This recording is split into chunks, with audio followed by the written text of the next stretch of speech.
Assalamualaikum warahmatullahi wabarakatuh. Bismillah,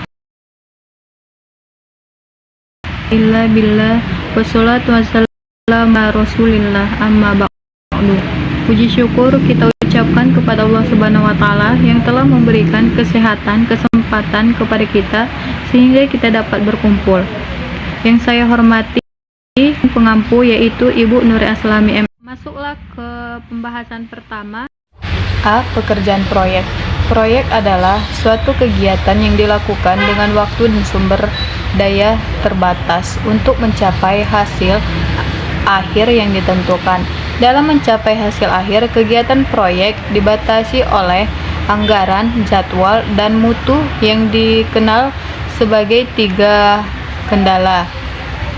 Adapun manajemen proyek adalah proses merencanakan, mengorganisasi, memimpin, dan mengendalikan sumber daya perusahaan untuk mencapai sasaran jangka pendek yang telah ditentukan.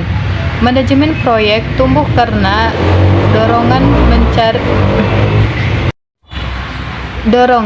mencari pendekatan pengelolaan yang sesuai dengan tuntutan dan sifat kegiatan proyek. Suatu kegiatan yang dinamis dan berbeda dengan kegiatan operasional rutin.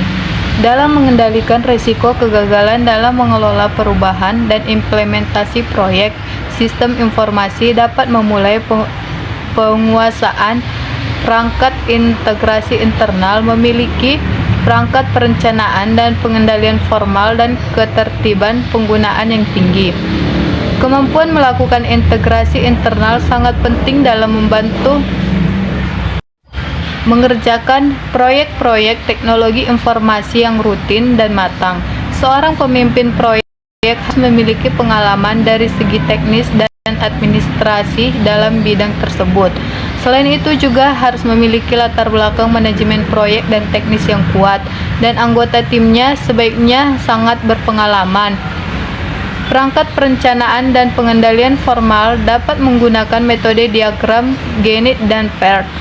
Melalui diagram ini dapat membantu para manajer mengidentifikasi adanya penyempitan dan penentuan dampak yang akan muncul dari masalah tersebut dalam waktu penyelesaian. Baik, selanjutnya B. Pengorganisasian mesin perubahan.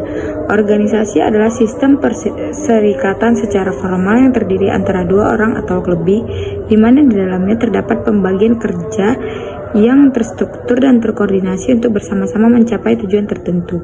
Adapun ciri-ciri dari organisasi adalah A. Adanya komponen atau atasan dan bawahan. B. Adanya kerjasama atau kooperatif yang berstruktur dari sekelompok orang. C. Adanya tujuan. D. Adanya sasaran. E. Adanya keterkaitan format dan tata tertib yang harus ditaati. F. Adanya pendelegasian wewenang dan koordinasi tugas-tugas.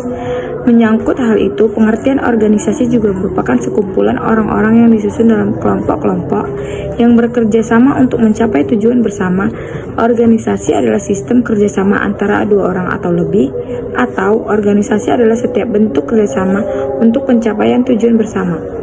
Organisasi adalah struktur pembagian kerja dan struktur tata hubungan kerja antara sekelompok orang pemegang posisi yang bekerja sama secara tertentu untuk bersama-sama mencapai tujuan tertentu. Perubahan dalam prosedur kerja dapat terjadi secara menyeluruh dan mencakup seluruh proses administrasi ataupun terjadi secara intermental, artinya hanya mencakup sebagai proses administrasi.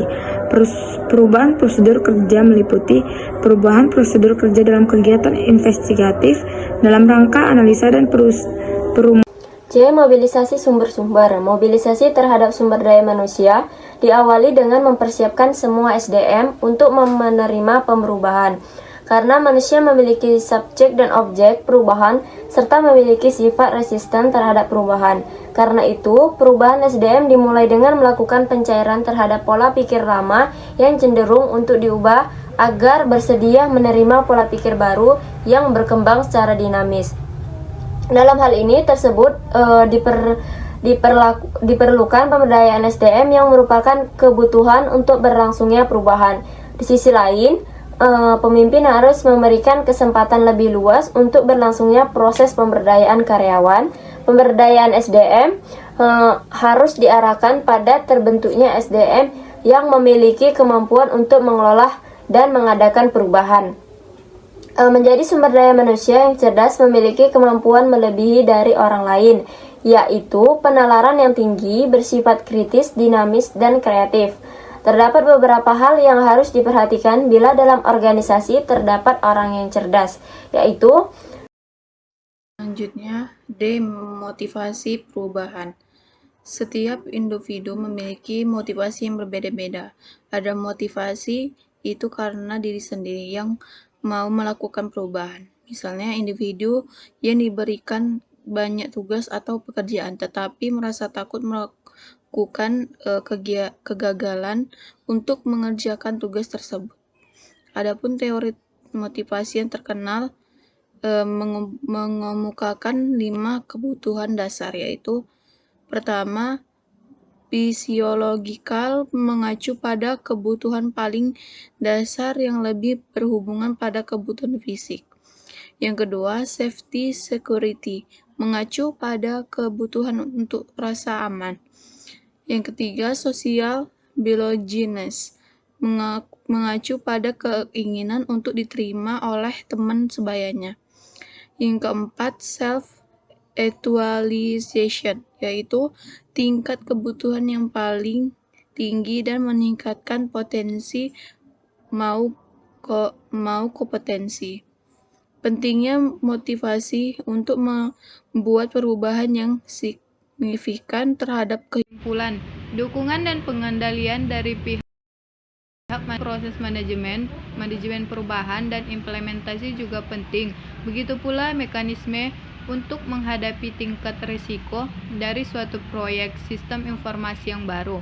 Faktor-faktor risiko proyek dapat dikendalikan hingga batas tertentu dengan pendapatan berjaga-jaga terhadap manajemen proyek sistem informasi.